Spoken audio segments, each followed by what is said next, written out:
नमस्कार दोस्तों, आप लोगों का स्वागत है हमारा चैनल पीएस फैंस क्लब में। दोस्तों वीडियो को आगे देखने से पहले लाइक कर दीजिएगा और चैनल पे नए हैं तो सब्सक्राइब करके बेल वाले आइकन को ऑल पे सिलेक्ट कर लीजिएगा ताकि ऐसी और पावर स्टार पवन सिंह से जुड़ी लेटेस्ट वीडियो देखने के लिए सबसे पहले मिलते रहे। दोस्तों इस वीडियो में बात करने वाले हैं पावर स्टार पवन सिंह जी का आने वाला सबसे बड़ा और हाई लेवल का प्रोजेक्ट लॉलीपॉप लागेलू 2 सॉन्ग के बारे में। जी हाँ दोस्तों, बता दें कि हाल ही दिनों बताया गया था कि पावर स्टार पवन सिंह जी का गाना लॉलीपॉप लागेलू 2 में पावर स्टार पवन सिंह जी के साथ सनी लियोनी नजर आएंगे। जी हाँ दोस्तों, यानी पावर स्टार पवन सिंह जी का गाना लॉलीपॉप लागेलू 2 के वीडियो में पावर स्टार पवन सिंह जी के अपोजिट सनी लियोनी देखने को मिलेगी। और दोस्तों इसी बात को लेकर अब भोजपुरी में हाहाकार मच गया है।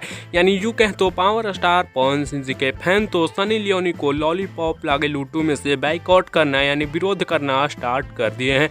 वैसे दोस्तों आप लोगों को क्या लगता है कि पावर स्टार पवन सिंह जी का आने वाला अब तक का सबसे महंगा और हाई लेवल और सबसे बड़ा गाना लॉलीपॉप लागेलू 2 के बारे में 2 में सनी लियोनी को होना चाहिए या फिर नहीं? आप लोग अपना राय नीचे कमेंट्स में जरूर दीजिएगा। और वैसे आप लोगों को क्या लगता है कि पावर स्टार पवन सिंह जी का गाना लॉलीपॉप लागेलू के जैसा ही ये गाना लॉलीपॉप लागेलू 2 भी बन पाएगा और ये गाना भी वर्ल्ड फेमस हो पाएगा या फिर नहीं? आप लोग अपना राय नीचे कमेंट्स में जरूर दीजिएगा। वैसे आप लोगों का वीडियो कैसा लगा बताइए। अपडेट पसंद आया होगा लाइक शेयर सब्सक्राइब जरूर करिएगा। मिलते हैं जल्दी नेक्स्ट वीडियो में नए न्यूज के साथ। टेक केयर, बाय बाय, जय हिंद। ऐसी और पावर स्टार पवन सिंह से जुड़ी लेटेस्ट वीडियो के लिए आप हमारे चैनल पीएस फैंस क्लब के साथ जुड़ जाइएगा।